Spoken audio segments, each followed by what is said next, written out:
3, 2, 1, go.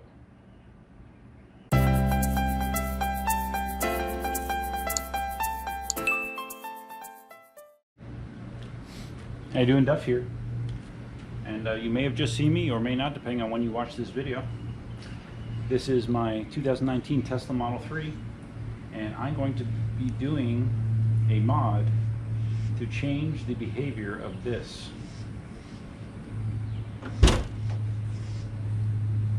Not much going on there, right? Alright, like an idiot, I just spilled the majority of my washers on my workbench. Brilliant.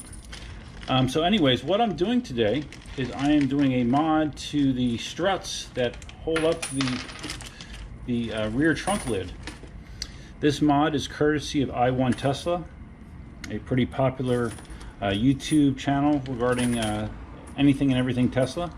He did a lot of experimentation trying to come up with a combination that worked to do this. As you saw right now, when you hit the trunk release on the Tesla, it pops the latch but does nothing else. The trunk lid stays down. With this mod, if things go as planned, when I hit that trunk release, the trunk will open automatically, which is nice. You know, if you have your hands full, like you have groceries or something you put in the trunk, and you can pop it and just have it open without you touching it, it's a nice little convenience thing. Definitely, it's not a must-have, but it's convenient. So in order to do this, you need a few things. You need some replacement struts. These are strong arm struts. This is part number 4129. I will have the link to this strut in the description below. You will need 2 of these. You will need some washers. I actually bought these off Amazon. This is 100 of them. You only need 2. But if you have some 3/8 inch by 7/8 inch stainless steel flat washers sitting around, you can use them for this project. Otherwise, you can buy these. I'll have a link to that in the description below as well. And I don't know where my scissors got to. Don't know. Damn it. Don't you hate when you have stuff in a certain place and it's no longer in that certain place because a certain someone might not have put it back there? Yeah, I hate when that happens. All right. So anyways, before you do this, you need to prep it. Prep your strut, and it's a very easy prep. Basically, you're going to screw the end off of the new strut. And this is the other thing I forgot to mention, is these springs are needed. These are high strength springs. These are going to be the most difficult thing for you to get. I had to wait 2 weeks at least, maybe 2.5 weeks to get these. I'll have a link again in the description below. But this is what's going to give it the initial oomph to get the trunk lid from this position moving so the struts can kick in. So basically what you do is you take one of your washers, stick that over there, stick your spring over that, put your strut arm back on, or your connector, screw that in, and that's it. Basically what the washer does is it keeps it from getting caught on the hydraulic assembly here. It'll allow it to engage and disengage smoothly. Some people might have a concern, hey, you don't want this thing rattling around there. It's not going to rattle around. Once the trunk lid is closed, it's compressed, everything's compressed, it's not going to move, you're not going to hear anything. So let's go over there and see if we can get one of them swapped out. Alright, so if you've never removed a strut before, you're going to want a small flat edge screwdriver that you can get behind a little metal clip up here. This little clip. Basically, I'm just going to pry that out a little bit.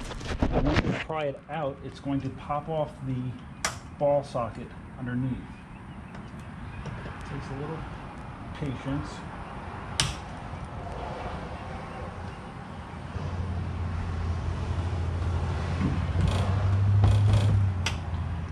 A little patience.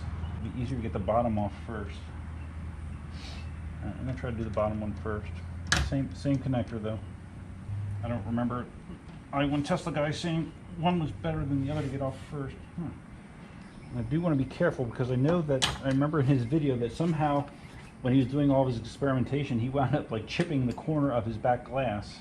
I'm not sure exactly what the scenario was that happened, but we don't want to repeat that scenario. Okay,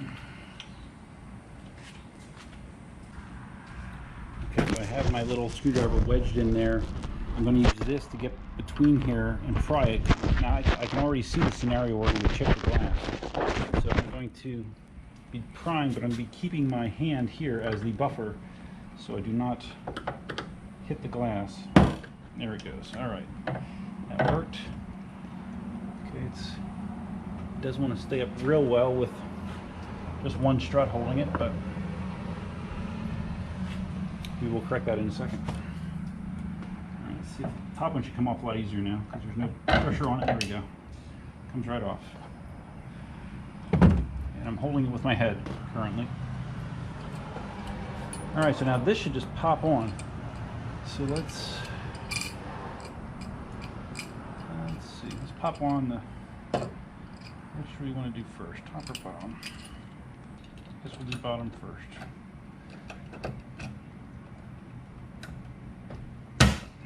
Okay. All right, it's on. Now it should stay up. So now let's do the other side. I'm going to go prep the other strut, and real briefly, that's what it looks like when it's installed. So now I've got my next strut prepared. Let's pop this one off as well. Carefully, of course, because we do not want to damage the car. Be sure to edit that out, Sean. Got it popped with a small screwdriver, got the bigger screwdriver, got my hand in between the glass and the strut, got my head here, and we got it popped off. Okay. Okay, here we go. Pull one off, using the head as a prop. If you don't want to use your head, you could always get a loved one to help you. But Cindy's busy holding the baby right now, so I don't want to bother her.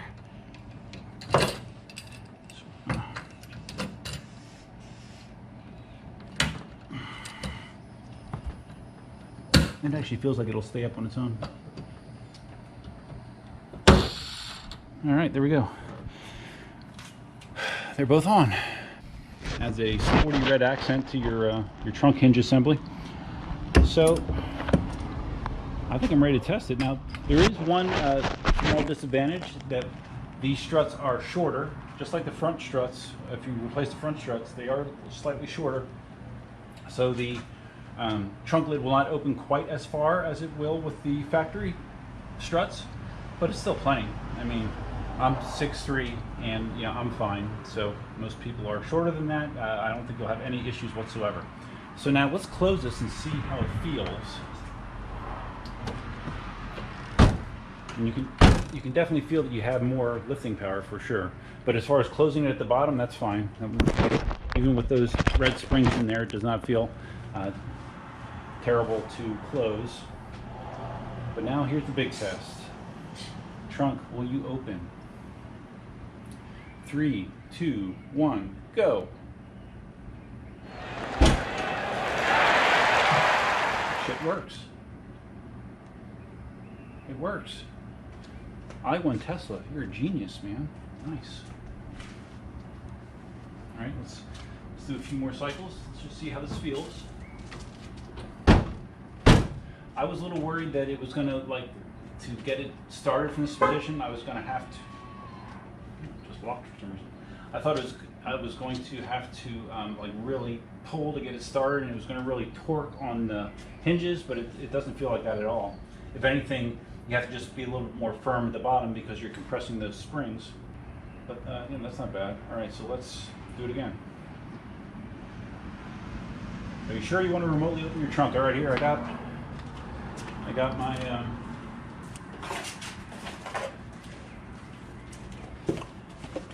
my cumbersome piece of plywood. My hands are full.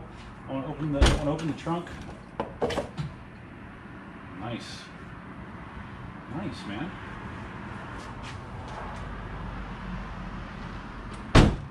Actually, it's weird that the trunk at the bottom, it feels a little tighter. It doesn't. It was a little bit rattly kind of when you were closing it before. Now it's a nice firm close. Interesting. All right, one more time. I know this is a thrilling video watching me open the trunk, but here we go. shit works good, man. Works really good.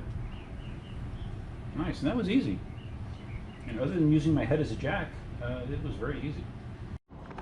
All right, we're riding back on here. Of course, you want to keep your original struts, just in case. That works really, really well. Really well. That's awesome. My old struts are going on the pegboard for a rainy day, just in case. But I do not anticipate having to use them, which is great. All right, so that was a success, a resounding success. Worked great. Again, I want to thank the I1 Tesla channel. I wish I knew the gentleman's name that runs that channel. I do not. But again, thank you for your legwork in figuring out what works. And it was not hard to install. If I wasn't filming, I could probably done the whole thing in 10 minutes or less. At least for me, it is a convenient thing to have the trunk open automatically. And it doesn't seem like it has any significant side effects with closing the trunk. It seems to work well. But of course, I'll report if I have any issues down the line, but I do not anticipate that being the case. So if you found this video interesting or helpful, please give it a big thumbs up. If this is your first time visiting the channel, please consider subscribing. Hit that subscribe button, and then might as well just click the notify button, the notify bell. You're there anyways. Just hit that notify bell. You'll get notified of any future videos. And that's all I have for you for now. Feel free to leave your comments, suggestions, ideas, and thoughts below. And now that's all I have for you. Hope you're having a good weekend. Until next time.